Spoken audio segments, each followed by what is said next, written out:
No, perdón, cardíaco, sistema cardíaco solamente. Y vamos a evaluar qué términos de fisiología igual tienen. Porque en realidad, fisiopatología cardíaca es súper simple. Eso lo voy a pasar en 10 minutos. Son enfermedades valvulares, cardiopatía dilatada, hipertrófica y alguna arritmia. Y eso se pasa así en 20 minutos. Pero el problema es que para entenderlo fácil, tienen que entender muy bien la fisiología. Entonces, como no sé qué pasa en fisiología, 6 términos que no manejan, lo vamos a repasar. Igual, esta clase, a propósito, está como muy explicativa en la parte del texto. ¿Ya? ¿Por qué eso? Porque como les decía, como cardiología necesita mucha fisiología, escribí varias cosas para que ustedes las puedan repasar después en la casa. ¿Ya? Esa es un poco la idea de esta clase, que no es tanta imágenes, sino que es mucho texto. Entonces va a pasar más rápido esa parte. Entonces, la anatomía, ya la sabemos, tenemos un lado derecho, que viene de la circulación que se llama circulación mayor, ¿no es cierto? Que es la que viene del abdomen y de la parte torácica, y el lado izquierdo, que viene desde la pulmonar y que está en el sistema menor, que es la parte pulmonar. Por lo tanto, patologías que sean del lado izquierdo van a repercutir de manera retrógrada a nivel pulmonar. Y esos son los conocidos corpulmonares, que son patologías que porque tengo un problema en el lado izquierdo, voy a terminar con una afección pulmonar. Entonces, cuando hablamos de insuficiencia cardíaca, se define como un estado en que el corazón no va a aportar suficiente volumen sanguíneo a la sangre. Y por lo tanto vamos a terminar en un paciente hipóxico, que va a ser hipóxico en los órganos y termina con hipoxia a nivel celular. ¿Ya? Entonces vamos a tener mecanismos involucrados en esto. Y aquí están los conceptos que los tienen que manejar al dedillo, que son los conceptos de precarga, poscarga y contractilidad muscular. ¿Pregunta para? Sí, pregunta. No, en serio, pregunta para. Porque, ¿sí? ¿No estoy mintiendo? Lo que pasa es que cuando hablemos después de mecanismos de tensión, de afecciones, tenemos que entender la diferencia cuando estamos hablando. Entonces, ¿qué es lo que es cada uno? Aquí se los puse. Cuando usted habla de precarga, está hablando de la tensión del músculo cardíaco. Por eso dice el grado de tensión del músculo antes de contraerse. Esto lo vamos a ver súper en detalle porque este primero no lo vieron. Entonces, porque uno siempre piensa en su mente que tiene que ver con la cantidad de sangre que llega. Uno dice precarga ante el corazón. Es cierto en cierta medida, tiene que ver con el volumen. Si usted tiene poco volumen, entonces el corazón se va a extender menos y la precarga se afecta. Pero si tengo un corazón que tiene problemas para distenderse, también se afecta la precarga, porque ese no se está distendiendo bien. Entonces no es sinónimo de volumen, que es lo que el primer error que uno tiene. Uno piensa que esto es volumen. No, es el grado de tensión del músculo antes de comenzar la contracción o sístole. Y eso puede ser por falta de volumen, que es lo más frecuente, y por eso dice afección del llenado ventricular, pero también puede ser porque no se extendió. Una fibrosis, por ejemplo, genera que no se extienda en el corazón. La contractilidad, aquí no sé qué, si me trajimos, no es que me equivoqué, pero esto en macro es contractilidad, tiene que ver con la fuerza que va a tener ese corazón para contraerse.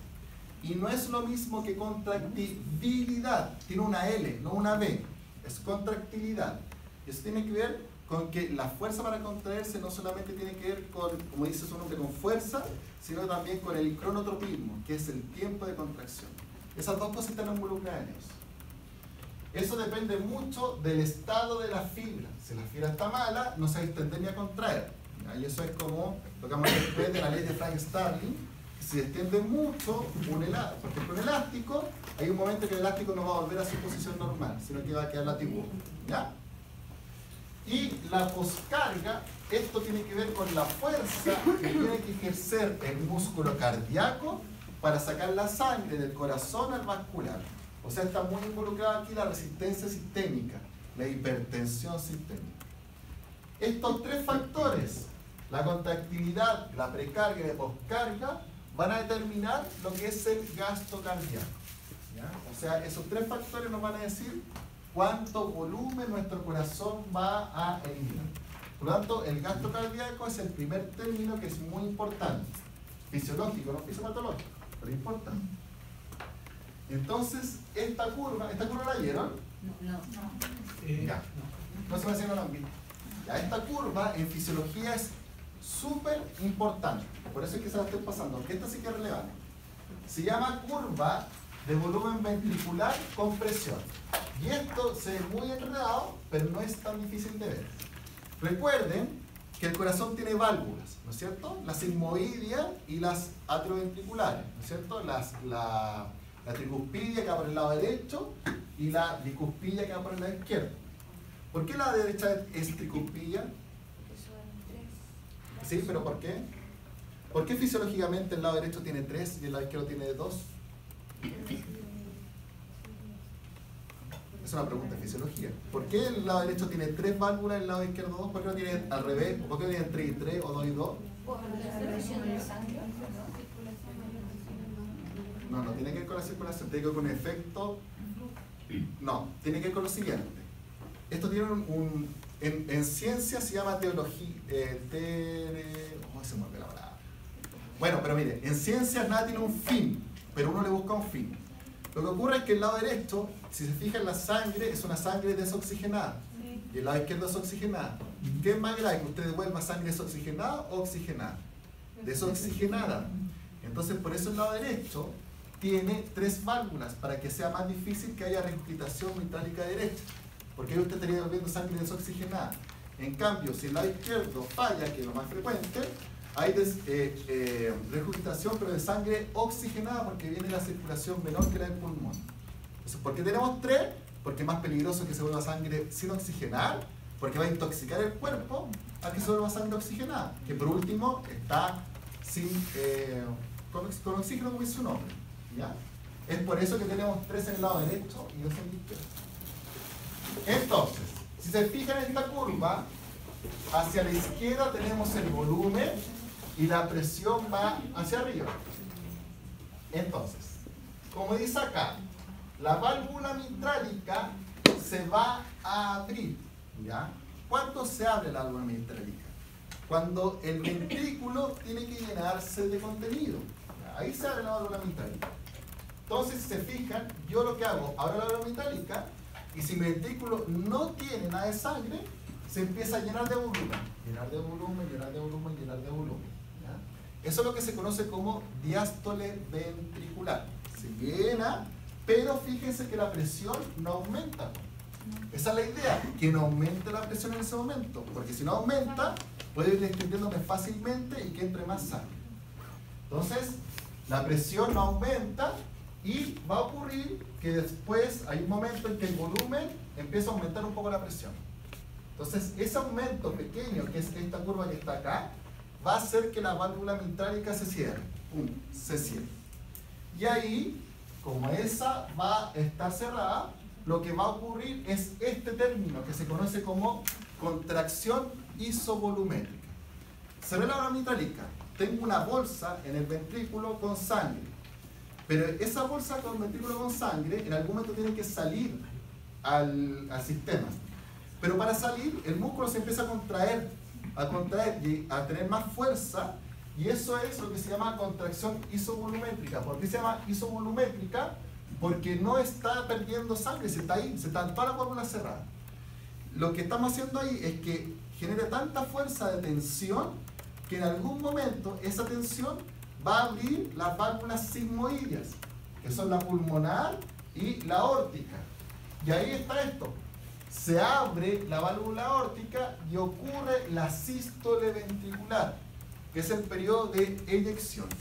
La sístole ventricular, si se fijan, es a altos volúmenes que van bajando y la presión se mantiene siempre alta. Esa es la idea, porque si no, imagínense usted, de un momento a otro, tiró una fuerza contráctil y la presión, si baja muy rápido, no va a alcanzar a llegar a todo el sistema, tiene que llegar a los dedos de los pies, por ejemplo. Para lograr eso, es que la presión se tiene que mantener alta. Y es por eso que tenemos esta fase en que el corazón se mantiene siempre tenso. Y una vez que el volumen ya disminuyó bastante, como ya no sale más sangre, la válvula aórtica se cierra ¿Y qué es lo que va a ocurrir? Es una válvula, es un ventrículo que no tiene sangre, pero están todas las válvulas cerradas. Entonces la presión ahí empieza a bajar de a poco, porque se empieza de nuevo la musculatura a relajar. Entonces empezamos a bajar toda la presión, ¿ya? Y volvemos de nuevo a todo el proceso. Profe, ¿la sístole entonces va a terminar con el cierre de la válvula aórtica o antes? No, termina con el cierre. Con el cierre. Sí, ahí termina la sístole.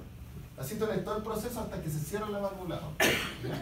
Y ahí están todos los ruidos cardíacos que lo van a ver después en medicina, que son el ruido de la primera válvula mitrálica aórtica, y el segundo tono es cuando se cierra la sigmoidea, ¿ya? Pero eso lo van a ver después en clínica. Entonces, esto es importante porque si yo, por ejemplo, tengo un problema en el volumen, la curva va a llegar hasta acá, por ejemplo, porque tengo menos sangre. Por lo tanto, no va a subir tanto la presión y voy a cortar la presión y esa sangre no va a llegar a nivel periférico. Y ahí está cuando las personas que tienen hipovolemia, por ejemplo, tienen los miembros periféricos más helados, porque la sangre no logra llegar a ese lugar. Lo otro, si yo, por ejemplo, tengo problemas de presión, la presión es muy alta, entonces el volumen que voy a lograr va a ser mucho menor, porque la curva se me va a correr hacia la izquierda. Ahí es cuando dice que las curvas se corren hacia la derecha o hacia la izquierda. Eso es netamente fisiología, nada más. Pero ese término nos va a ayudar después cuando hablemos de tensión cardíaca.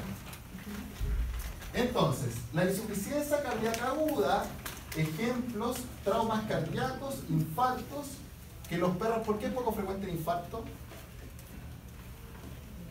¿Por qué un perro, la pregunta que le hace toda persona, ¿por qué un perro es poco frecuente tener un infarto? ¿Hay una doble perfusión? Sí, esa es la primera, doble perfusión, ¿no es cierto? ¿Y cuál es la segunda? Que el perro tiene menor predisposición a hacer accidentes ateroscleróticos. La parte vascular del perro genera menos ateromas. Esa es la segunda. Pero si, como usted dice, la principal es que las coronarias son dos separadas en el perro. En el humano es solo una. Se tapa una y murió. También el perro tiene microinfartos. Eso que uno dice que no tiene infarto es verdad, pero los microinfartos sí lo sufren. Hay zonas de infartadas en los corazones de los perros también. Pero no hay un infarto completo. Profe, ¿qué término no tiene? Aterosclerosis, ateromas. El ateroma es, lo que hace que la aterosclerosis es un proceso completo en que el tapón graso, cuando se suelta de la parte del vaso, por ejemplo, usted cuando tiene colesterol alto va acumulando lípido y el vaso se va engrosando. En algún momento ese grosor se suelta y forma un trombo, pero de grasa. Eso se llama ateroma. El trombo ya suelto de grasa, que puede tapar una arteria. Aquí lo que vamos a tener que cuando el paciente tiene una falla cardíaca aguda, en un infarto, lógicamente, ¿qué es lo que va a ocurrir? Como dice, una falla sistólica y el paciente falleció. O sea, así de simple. Lo bueno es que los perros, la insuficiencia cardíaca aguda es muy poco frecuente. La que sí tenemos, y que es muy, muy frecuente, es la insuficiencia cardíaca crónica. Ahora, la insuficiencia cardíaca crónica, la gracia que tiene es que hay una adaptación de ese corazón, ya sea hormonal, ya sea, en realidad es una adaptación hormonal que genera una adaptación muscular en el paciente. Si se fijan acá, tenemos un corazón en que hay un ventrículo. ¿Cuál es el izquierdo? ¿Este o este? ¿Este? El más chico, sí. El más chico, ¿por qué? Porque por la que yo sé, porque está la Ya, más que el ápex es porque está la musculatura más gruesa. Esa siempre es. Hacia el sistema mayor. Entonces siempre donde está la musculatura más gruesa, cuando tenemos la pared libre, la pared interventricular, donde está más grueso siempre es el lado izquierdo. Entonces fíjense que acá lo que ocurre es que el lado derecho se empieza a engrosar. Entonces en ese paciente lo que estamos viendo es una adaptación. Probablemente como ese paciente no puede eliminar sangre, para adaptarse empieza a haber una hipertrofia del corazón, que puede ser fisiológica, puede partir muy bien, pero termina patológica. Entonces los mecanismos de insuficiencia cardíaca crónica pueden ser sobrecarga de volumen. Usted a un paciente le puso mucho suero, puede ser una causa. Disminución de la hipersensibilidad. Si usted tiene lo que se llama un hemopericardio, que es sangre en el pericardio. Recuerden por anatomía que el pericardio está fuera del epicardio. El pericardio es una telita que está, se puede acumular sangre y es muy frecuente, y el corazón no se va a distender. Eso es problema de distendibilidad o algún tumor. Sobrecarga de presión. Y edema, ¿no? Lo que pasa es que el edema le va a generar más que nada hipertrofia, pero el edema no va a disminuir la contractilidad del corazón mismo. Sobrecarga de presión, por ejemplo, tengo una hipertensión sistémica, un paciente renal que tenga problemas para que retenga más sodio, aumenta la presión sistémica y el corazón tiene que trabajar más y produce una insuficiencia cardíaca. ¿Ya? Y disminución de la contractilidad, pueden ser arritmias, pueden ser un paciente que tenga lo que se llama cardiopatía dilatada. A veces el corazón se distiende tanto, que después, como se distendió, como dijimos recién con el elástico, no puede contraerse. Y ese paciente tiene problemas de contractilidad. O la otra opción es que ese paciente esté con problemas de inotropismo, que es la fuerza para contraer, ya sea por un estímulo neurológico o catecolamina, y también lo genera.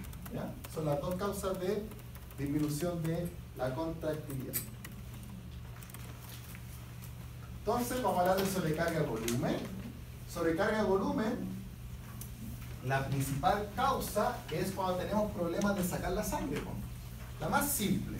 ¿Cuál es la más simple? Cuando yo empiezo a tener más volumen. Cuando tengo un problema para eyectar o un problema de regurgitación.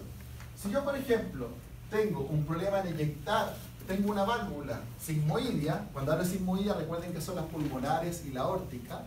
Si tengo una válvula sigmoidea que está con estenosis, me va a costar sacar sangre y por lo tanto se va a acumular y va a tener sobrecarga de volumen.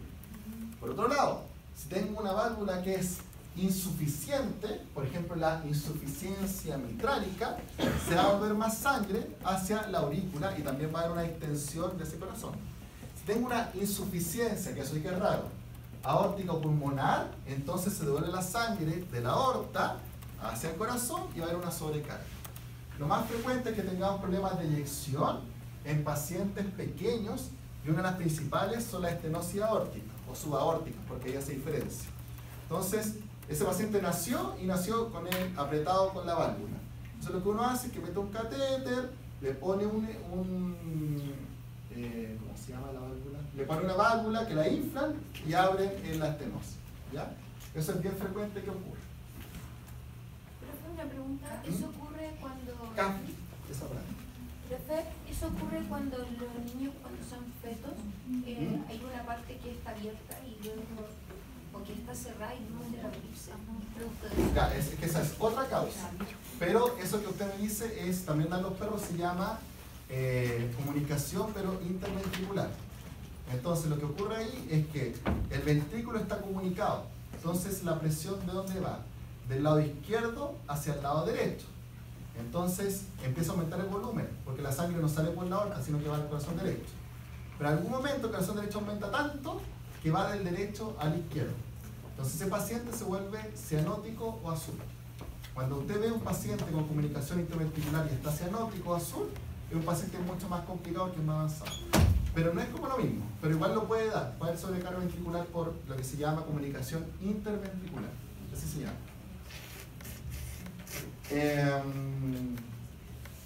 Bueno, lo que va a ocurrir acá es cuando tenemos sobrecarga de volumen, aumenta, genera una hipertrofia del corazón. Si yo tengo más contenido de volumen, el corazón, para sacar ese volumen se empieza a hipertrofiar.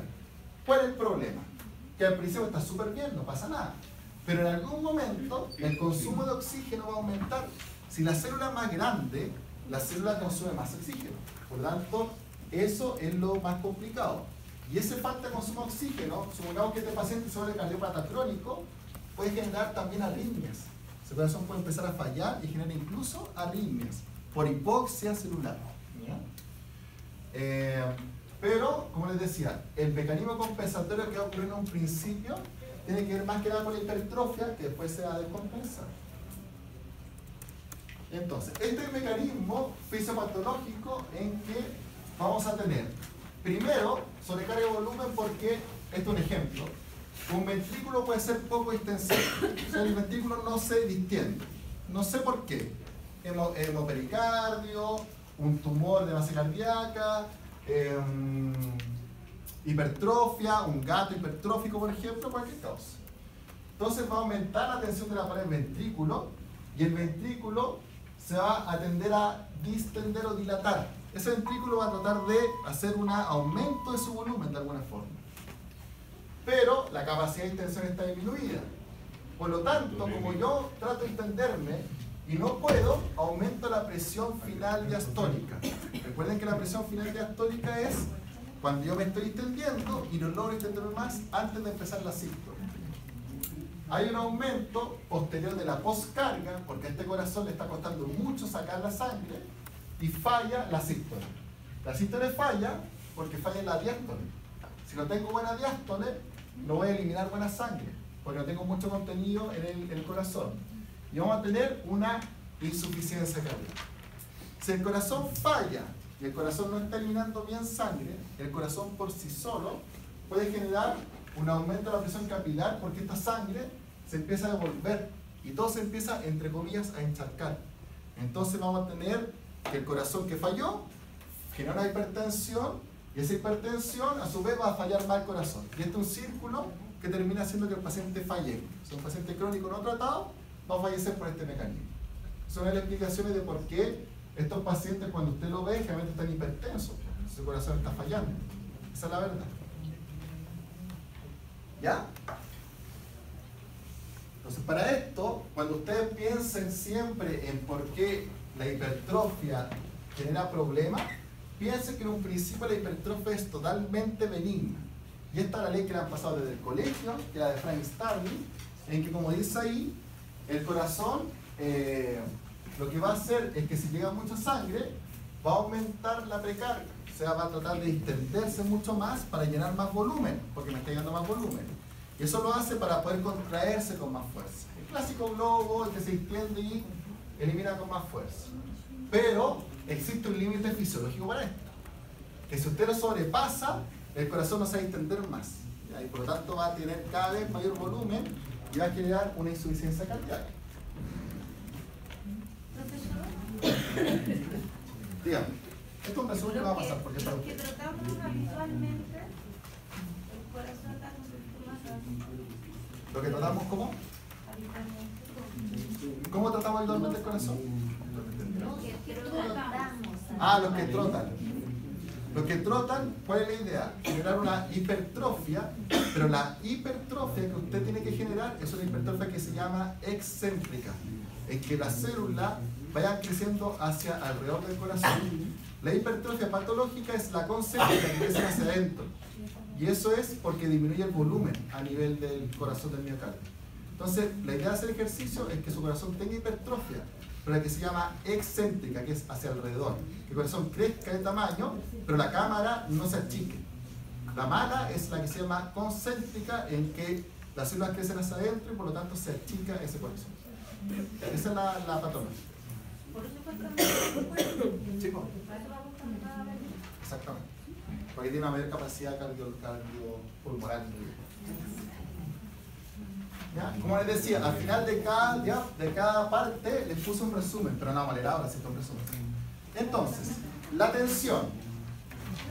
La tensión, esta ecuación, en realidad, si se la aprenden, como que ya el resto es súper fácil. Por tanto, yo les recomendaría que esta se aprendieran, porque en realidad con eso ya están listos. La ecuación. Porque la ecuación de la tensión es presión por el radio partido por el grosor del ventrículo, ¿ya? Y con eso, todo el resto van a pasar 10 diapositivas sin ningún problema. Entonces, si aumenta la presión o aumenta el radio, que es lo que está en el numerador, va a aumentar la tensión. Eso es bueno, hasta cierto punto. Porque al aumentar la tensión, voy a tener una mayor contracción y voy a eliminar mejor la sangre. Pero, por ejemplo, si yo aumento mucho el grosor del ventrículo, como dijimos recién, disminuye la cámara, por lo tanto disminuye la tensión, o sea, aumenta la tensión, pero se vuelve magnificar, y después ese paciente termina colapsando. Entonces, esta cosa, si se la aprende, vamos a entender súper bien la tensión. Ahora, si disminuye la presión o disminuye el radio, como les dije, vamos a tener problemas de que la tensión es menor y se expulsa menos sangre. En realidad esto se lo dije... No, esto lo voy a explicar de otra manera. Esto después lo leen, pero se lo voy a explicar con la ecuación porque es más fácil. A ver, miren, por eso les decía que esta ecuación es súper fácil para entender todo. Si usted, por ejemplo, baja la presión porque tiene poco volumen, el corazón se extiende menos y por lo tanto eyecta menos sangre y se vuelve insuficiente. Si usted tiene una cardiopatía hipertrófica, concéntrica, que el corazón, por ejemplo, se engrosó hacia adentro, ejemplo, un gato con hipertiroidismo. El gato con hipertiroidismo genera una cardiopatía hipertrófica. ¿Qué es lo que va a tener? Va a tener que va a disminuir el radio porque el volumen disminuyó y por lo tanto la tensión disminuye porque no puedo extenderme mucho y la sangre que estoy eliminando es menor. Entonces, insuficiencia cardíaca.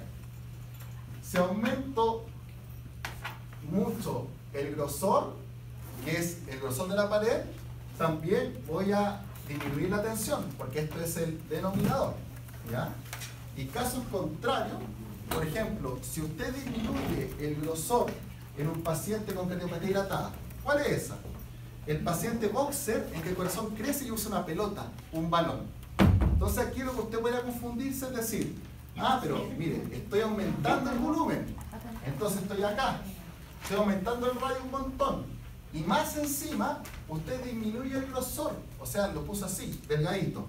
Usted puede decir, bueno, la tensión acá debe ser máxima. El problema y el error es que la presión que está ejerciendo baja mucho. ¿Por qué? Porque el miocito, al ser muy delgado en un extremo, no va a tener fuerza para después volver a eliminar la sangre. Entonces no tiene presión. Es como una persona que tiene musculatura y otra que no. Una tiene más fuerza que otra. Entonces, eso es lo mismo. Entonces, aquí el problema y la dificultad que a uno se le confunde es la cardiomiopatía dilatada. El corazón es una bolsa de globo gigante y que si yo veo la ecuación digo, perfecto, aumenté el radio, disminuí el grosor y debería aumentar la tensión. Por ahí usted está perdiendo lo que es la presión, ¿ya? Y eso, como dice acá, tiene que ver con la fuerza de los miocitos. O sea, los miocitos están tan delgados que tienen muy poca fuerza para volver a contraerse, ¿ya? O sea, pero si te das cuenta, aprendas la tensión y está listo. Nada más. Sobrecarga de presión, como les dije, principalmente la estenosis aórtica y pulmonar, pero también estamos hablando de la hipertensión a nivel sistémica. Por lo tanto, cualquier problema a nivel de riñón, por ejemplo, va a generar esto. Recuerden que el riñón, por el sistema de renina, angiotensina, aldosterona, eso recuerden de la fisiología, va a aumentar la presión, entonces vamos a tener ese problema. Y el miocardio va a generar una, está subrayado, hipertrofia concéntrica, no excéntrica. Por lo tanto, es la hipertrofia, que las células van a crecer hacia adentro, y es la hipertrofia poco funcional, que es la que no queremos. ¿Ya? Acá tenemos un ejemplo de cómo la sobrecarga de presión va progresando. Vamos a tener primero una geometría normal, un remodelado que se llama concéntrico, una hipertrofia concéntrica, pero aquí hay una diferencia. Lo que yo les dije recién tiene que ver con la hipertrofia no por sobrecarga de presión, sino que tiene que ver por sobrecarga de volumen, ¿ya? Cuando estaba hablando solo de presión, en que yo, por ejemplo, tengo una rigidez de ese músculo, pero el volumen es el mismo, igual el corazón se empieza a agrandar hacia adentro primero, ¿ya? Porque eso es para sacar ese poco volumen que tiene. Aquí no está hablando de volumen, está hablando de presión. No se confundan con eso. Entonces, hay una hipertrofia concéntrica para sacar el poco volumen que tenemos. Pero, si esto sigue progresando y la presión sigue estando alta, la hipertrofia pasa a ser excéntrica. O sea, más encima, el poco volumen que yo no logro sacar, porque tengo una extensión muy grande, empieza a crecer para los lados y hacia afuera. Y eso va a terminar en una insuficiencia cardíaca. O sea, esa es la progresión de un paciente cardiópata con una sobrecarga de presión, no de volumen, de presión. Denle una vuelta a estos conceptos. Pregunta. ¿Y eso según el gráfico? Eso según el gráfico. ¿Para dónde se va? Sí. Se va para la izquierda porque el volumen disminuye. Entonces, ¿se acuerda que el gráfico era como una campana? Todo se hace a la izquierda porque disminuye el volumen y la presión tiende a aumentar. Entonces se hace más puntiagudo y más corto hacia la izquierda. Porque tiene menos volumen pero mucha más presión. La contractilidad, como les decía, tiene que ver muchas veces con la capacidad del corazón de contraerse, como dice su nombre. Esto principalmente se ha afectado en cardiopatías dilatadas o en fibrosis. La cardiopatía dilatada la hemos hablado harto, no la vamos a repetir, pero la fibrosis es el cambio del tejido. Recuerden que hemos visto tejidos. Si tengo, por ejemplo, un paciente que tiene un trauma en el miocardio, ese miocardio se va a reparar con un tejido que no es el mismo miocito.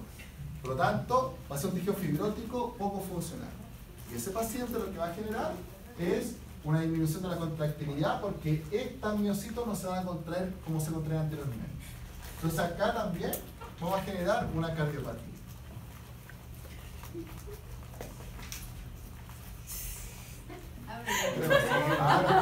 Ábrela una vez, Ahora lo convidáis a todos. hagamos un break, profe, porque claro, está ahí. Sí, vamos a hacer un break. Déjenme ver. Vamos a hacer una pequeña break. Ah, ya. Esto ya son un break. Ya. La disminución de la disponibilidad, las principales causas restrictivas, por ejemplo, engrosamiento, y como dice su nombre, tiene que ver con la rigidez del miocardio para poder entenderse. Cualquier causa que se le ocurra, que sea lógica, cualquier causa de la pleura, cualquier cosa del corazón, cualquier causa que tenga una hipertensión y que el corazón no pueda distenderse de manera adecuada. Como les decía, el derrame pericárdico, el tamponamiento, son de las causas más frecuentes que uno puede ver acá. Y aquí, si usted no saca ese contenido por punción torácica o pericardiocéntesis, no va a mejorar. Entonces acá tenemos un ejemplo. Esto es súper fácil de ver en la clínica. Aquí tenemos un corazón, en un corte que se llama sagital. Tenemos, este es el ventrículo izquierdo, ventrículo derecho, aorta, y este espacio que está acá no debería existir. Esto que se ve en negro es líquido. Aquí está la sangre, aquí también está la sangre, y esta línea blanca es la pleura, el pericardio. Entonces, si se fijan acá, tenemos un derrame pericárdico, generalmente asociado a cáncer, muchas veces. Neoplasia. Y a la derecha tenemos una figura de un pericardio fibromatoso. Simplemente cuando hablamos de patología restrictiva, el pericardio es como el principal culpable. Esa es la verdad. Ya, vamos a hacer. Bueno, acá está lo que dijo su compañera de las curvas. Veanlo esta después en las diapos, pero ya lo vimos, ya lo hablamos. Si por ejemplo tengo reducción de la contractilidad, la curva se me va a ir hacia la derecha, porque no me puedo contraer mucho. Si tengo, por ejemplo, reducción de la distendibilidad, que no se distiende, la curva, fíjense, que se achica un poco más y se va hacia la izquierda, porque el volumen es menor. Esto es súper fácil de entender cuando vean, aprendan bien ese gráfico a la izquierda. ¿Ya? Esto es reducción de contractilidad y esto es reducción de distensibilidad. Los puntos, puntos que son discontinuos son lo que ocurre cuando usted genera distensión de contractilidad o distendibilidad. ¿Ya? Ya, hagamos un retiro. Y pasamos a... Como les decía, vamos a ver esto. Esto ya lo saben, no lo saben, no lo pasamos. ¿Qué es lo que es la P? El PQRST, ¿qué es la P? ¿Dónde parte la señal? Ya, pero no es lo que es. ¿Dónde parte el impulso nervioso? En el nódulo. Ya, la P es despolarización auricular. Despresión auricular. El QRS, despolarización ventricular. Y el T es repolarización ventricular. Pero había uno pequeño. Ah, dígame. No, que había uno que decía el profe que había un pequeño grado en el auricular. Un pequeño grado que otro. De la despolarización. Ah, acá. Sí, pues cuando viene en el negativo. Pero eso no lo va a pasar porque es muy difícil. No para mí, para explicarlo ahora. Pero apréndaselo así. P, QRS y T. ¿Ya? Entonces, la T es despolarización ventricular. Cuando mi compañero dijo, ¿a qué se refiere? Ya lo vamos a pasar. ¿A qué se refiere con el grado de auricular? Si se fijan, me hizo pasar igual. Si se fijan, la onda T tiene una onda positiva y termina con una onda negativa, ¿no es cierto? ¿Por qué hay pic positivos y pic negativos? Porque estamos hablando de cargas eléctricas. Entonces, no es un feedback. Lo que hace es que depende de la onda de la señal. Entonces, cuando uno hace un electro, uno tiene tres modos. Modo 1, modo 2 y modo 3. Generalmente uno usa el modo 2. ¿A qué se refiere eso? Los electrodos son tres. Anterior, derecho, izquierdo y posterior, izquierdo. Entonces, uno cuando hace el modo 2 es en que uno activa la señal desde el auricular derecho hacia el ventricular izquierdo, diagonal. Modo 1, acá arriba, y modo 3, el auricular izquierdo con ventrículo izquierdo. Entonces, como esto es una señal que va de positivo a negativo, entonces estas ondas cuando suben es porque están yendo hacia la aurícula y cuando bajan es porque están yendo hacia el ventrículo. Entonces acá se suma efectivamente la positiva, que es cuando en la onda ventricular va despolarizando desde el ventrículo hacia la aurícula, hacia arriba, hacia arriba, hacia arriba. Entonces en algún momento esta, si se fijan es como una cuña, esta cuña es cuando llegó hasta arriba, hasta la aurícula. Y ahí después volvió a hacer la despolarización. Pero es mínima. ¿Ya? Eso yo creo que se los deberían, no sé, pasar en medicina. Entonces, cuando hablamos de arritmia, hablamos de distintos tipos de arritmias. ¿Ya? Las arritmias igual las vamos a repasar después cuando hagamos el práctico de cálculo. Pero para que empiecen a conocerlo, porque lo hay que aprender ahora, cuando nosotros tenemos unas ondas que no sean PQRST normales, ya estamos hablando de una arritmia. En este caso, si se fijan, estas ondas son, entre comillas, raras. No hay onda P y tenemos pronunciado dos pic. Esto se llama complejo ventricular. Y es uno de los principales arritmias que presentan los perros. Complejo ventricular, porque ese ventrículo se está despolarizando sin necesidad de una señal de la aurícula. O sea, va por su lado. Acá tenemos lo que se llama una fibrilación auricular, que es cuando usted ya no ve P, sino que está viendo solamente de este modo la onda. O sea, no hay una P clara. Se llama fibrilación auricular.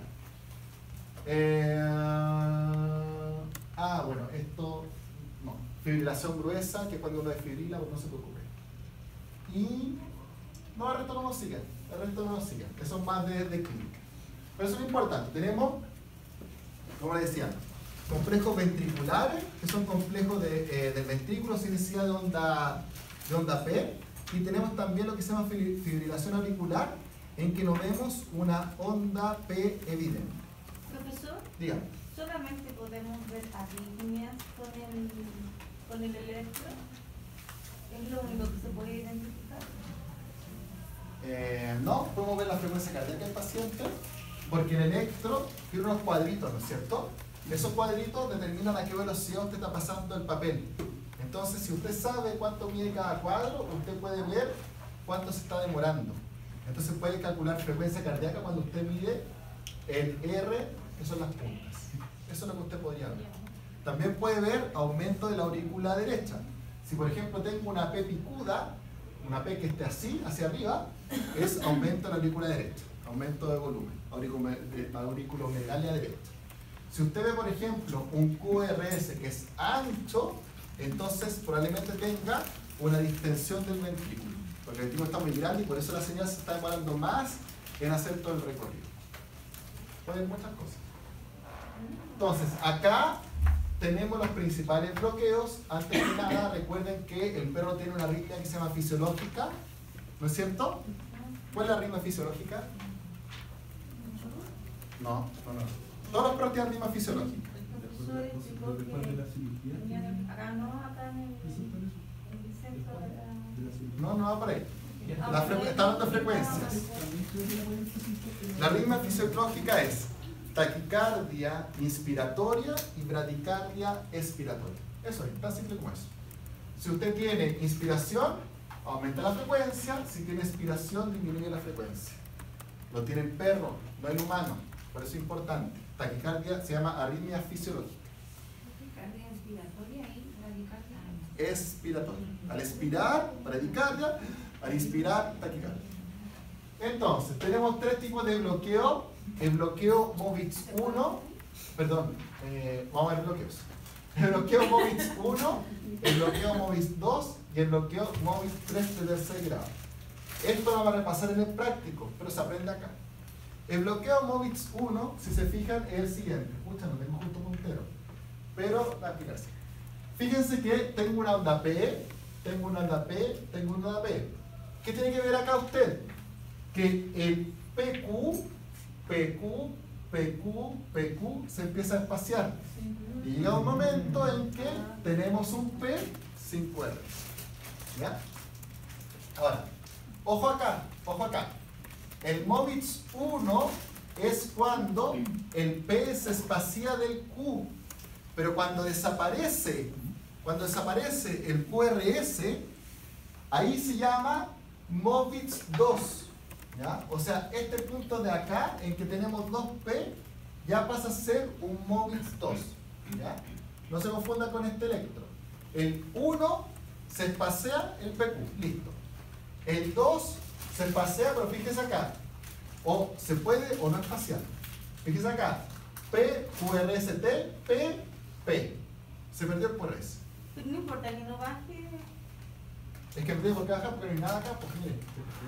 Se perdió el QRS, no hay. ¿Qué significa eso? Que yo di otra señal auricular y no llegó al ventrículo. Y el ventrículo no se contrajo. Bloqueo MOVIX 2. Bloqueo atrioventricular.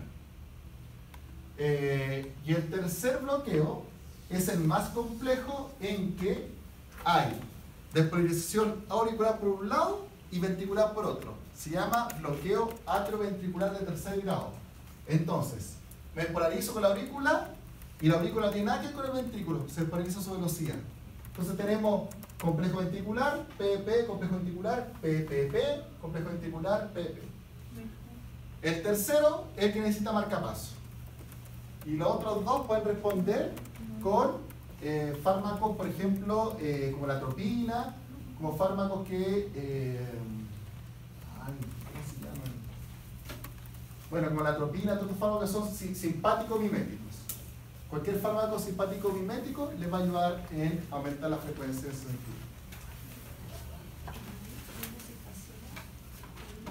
Ya. Entonces, mecanismo de disfunción ventricular. Cuando hablamos de disfunción sistólica, estamos hablando de problemas para eyectar la sangre. Hay problemas con el volumen final sistólico, el volumen final diastólico y la presión final de diástole. Entonces vamos a tener una disminución final del gasto cardíaco. Esta diapositiva, como decía, la vamos a pasar porque está la ley después. Entonces, dentro de las etiologías cardiológicas tenemos las siguientes: anomalías congénitas, defectos del septum, como dijo su compañera anteriormente. El septum, recuerden que es lo que une el ventrículo derecho y el izquierdo, y también la aurícula. Entonces puede haber una comunicación ventricular o una comunicación auricular, entre las de arriba o las de abajo. ¿Ya? ¿Y aurículo ventricular también puede ser? Es que siempre está comunicado por la válvula. Ah, ya. Estenosis valvulares, estenosis que no se abra, Displasia valvular es que no se desarrolló bien esa válvula, eso es displasia. Procesos degenerativos, endocardiosis, la enfermedad más frecuente. Es pregunta, la enfermedad más frecuente en perros es la endocardiosis o insuficiencia mitrálica, que significa que la válvula ya se cierra, pero se cierra mal. O sea, se cierra, pero no está como bien pegada. Se devuelve, se devuelve, se devuelve. Produce regurgitación. Realmente usted ve una válvula que en vez de ser plana, se ve como una pelota. Eso lo ve en el ecocardio. Procesos metabólicos, hipertiroidismo. La principal causa de cardiopatía hipertrófica en el gato es el hipertiroidismo. Nutricionales, deficiencia taurina, súper poco frecuente actualmente con alimentos peletizados, pero la deficiencia taurina produce cardiopatía dilatada, ¿ya? Y la deficiencia, por eso dice que en gatos se veía más.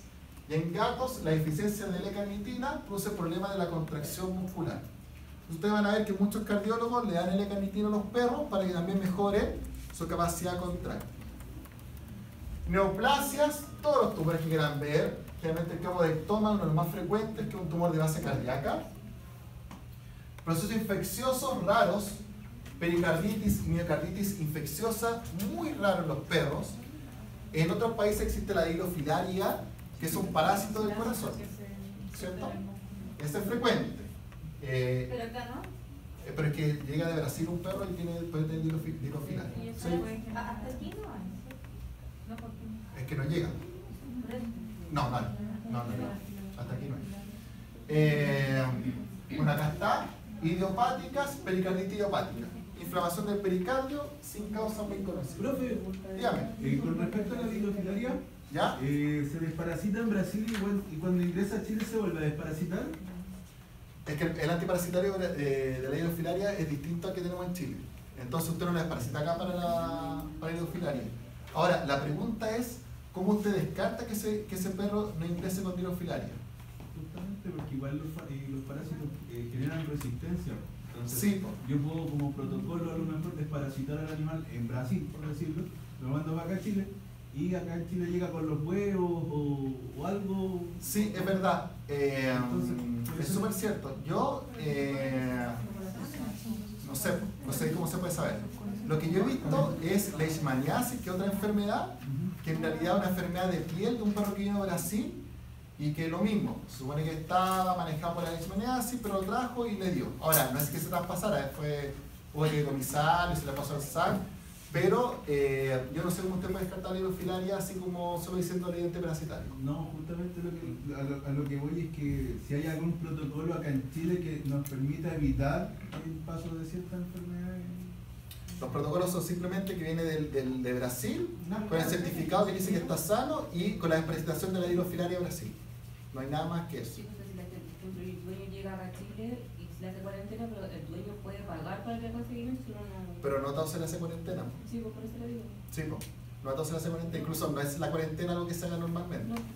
O Eh, si se hace como en la casa. Es que depende del país, porque por ejemplo, si uno manda un perro a Australia, usted la rabia, no es suficiente el certificado de la rabia. Usted tiene que mandar anticuerpos del ICP negativo a la rabia. Y así hace En cambio, si yo mando un perro de aquí a Bolivia a otro país, no pasa, da lo mismo, el certificado es suficiente.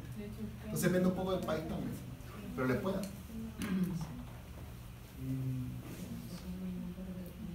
Como les decía, la valvulopatía, esto sí es lo más frecuente. La cardiopatía hipertrófica es lo más frecuente en el gato, pero la valvulopatía es lo más frecuente en el perro.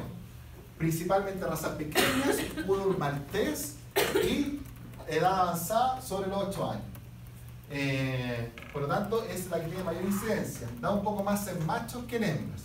Pero cuando hablamos de valvulopatías, hablamos principalmente de la endocardiosis. ¿Ya? Como ven acá, la endocardiosis afecta en un 62% a la válvula mitrálica. Y después viene mitrálica tricúspide, mitrálica aórtica, tricuspidia y aórtica.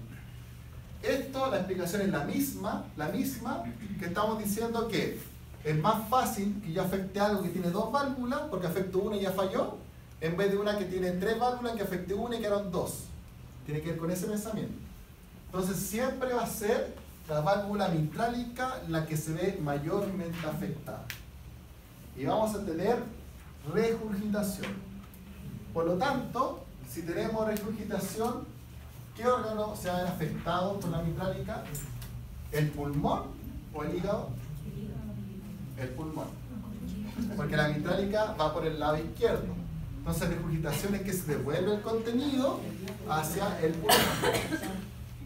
¿Ya? No se quedó aquí con eso. ¿Ah? Líquido, regurgitación. ¿Es reflujo? En realidad, no. ¿Real reflujo y reflujo? Buena pregunta. Acá pueden ver un ejemplo de una endocardiosis. Se ve de esta manera. Estas son las cuerdas tendinias que se llaman. Y se fijan, una válvula muy inflamada. Generalmente, si ustedes hacen una histopatología, esto se llama degeneración mixomatosa. Incluso cuando ustedes vean un informe cardiológico, el cardiólogo no dice endocardiosis, no dice insuficiencia mitrálica, dice degeneración mixomatosa. Estamos hablando exactamente de lo mismo, ¿ya? De endocardiosis. No es una cosa distinta. Regurgitación, está bien, entonces, pero puse ahí de nuevo. Entonces, como les decía, lo que va a ocurrir es una regurgitación y depende del lado de lo que vamos a tener. Aquí no se confundan porque esto es súper importante. Tienen que aprender 4 términos acá. Uno es regurgitar, estenosis y los otros son derecho e izquierdo. Si yo les estoy diciendo, por eso la anatomía acá tiene que tener la silla al dedillo.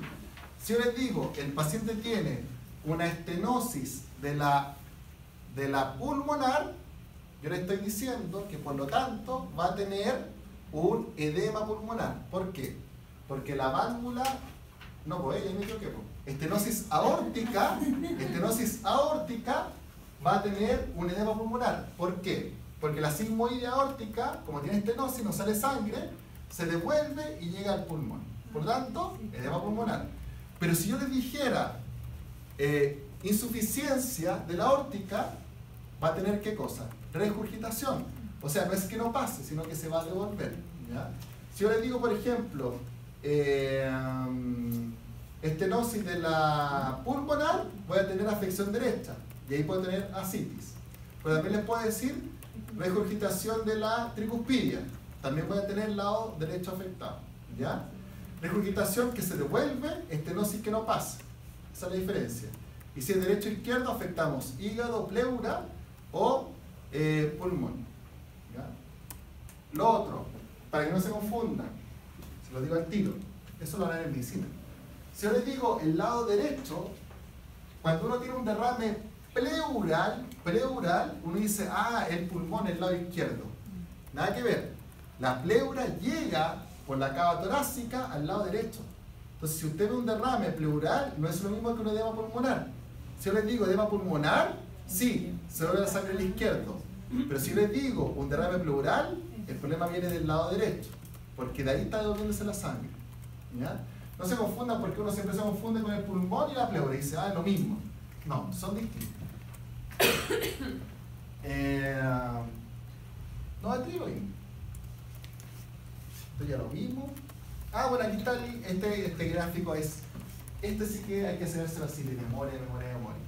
En azul, desoxigenado. En rojo, oxigenado. Por lo tanto, ya sabemos que cuando vamos, déjenme ver, sí, cuando salimos por la flecha del corazón izquierdo, vamos oxigenado, llegamos a capilar, volvemos desoxigenado, y de acá nos vamos por la vena pulmonar, por la arteria pulmonar, y entramos por la vena pulmonar, ¿ya? Recuerden que arteria es todo lo que está saliendo y vena todo lo que está entrando, aunque esté desoxigenado. La cardiomiometría dilatada la hemos hablado harto, así que no la vamos a repetir, pero lo único es que recuerden que estos pacientes, si me extiendo mucho el ventrículo y queda muy extendido, voy a tener arritmias, ¿ya? ¿Por qué? ¿Por qué tengo arritmia? Porque pienso que yo tengo, ¿de dónde sale la señal de la onda P? Del nodo sinusal. El nodo sinusal está al lado derecho. Si ese nódulo crece mucho, va a primero a tener que recorrer más camino para llegar a donde tiene que llegar, que es el atrio ventricular. Si por el otro lado ese atrio crece mucho, también puede generar otros nódulos de generación de onda P. Entonces también vamos a tener una arritmia asociada. Eso tiene que ver con el crecimiento del aurícula, de la aurícula. ¿Ya? Estudien lo de la conducción. Estudien la conducción. Si yo tengo, por ejemplo, un bloqueo atrioventricular, ¿a cuánta frecuencia cardíaca late mi paciente? Si yo no tengo onda P y tengo pura onda QRS, el latido es de 60. Lo que hace la onda P es que aumenta la frecuencia. Cuando yo lato en 120, porque tengo una onda P que va a QRS. Pero si tengo un bloqueo atrioventricular y solo late el ventrículo, vamos a tener 60. O sea, un paciente bradicárdico. ¿Ya? Por eso les decía que recuerden cómo son las ondas. Ah, esto es súper fácil. Eso ya se lo dije todo. Hepatomegalia, esplenomegalia, congestión visceral, todo lo del lado derecho y todo lo del lado izquierdo, edema pulmonar, estertores, tos, ortopnea. Los ruidos respiratorios van a estar asociados al lado izquierdo. Y esto es... los signos clínicos. La sintomatología que vamos a tener va a ser por disminución del gasto cardíaco. Vamos a tener principalmente anomalías de pulso, un pulso débil, anomalía de llenado ventricular o hipoperfusión tisular. Llega poca sangre que perfunde al tejido. Y el mecanismo compensatorio de esto va a ser siempre aumentar la frecuencia cardíaca y generar hipertrofia. Por lo tanto, un paciente muchas veces cardiópata está con taquicardia. ¿Ya? O sea, eso es frecuente de ver. Entonces son pacientes que uno no tiene que dar un remedio para aumentar la frecuencia, sino que uno tiene que manejar con, si la arritmia es muy marcada, con antiarrítmico. Lo que hace la lidocaína, que es un antiarrítmico, es ayuda a disminuir la frecuencia y por lo tanto mantiene más espaciado el P del QRS y ese paciente se comprime mucho mejor el ventrículo, se contrae el ventrículo. ¿Ya? Ya. ¿Alguna pregunta? Dígame. El soplo, ¿qué es lo que es? Es un ruido cuando hay regurgitación, un ruido turbulento.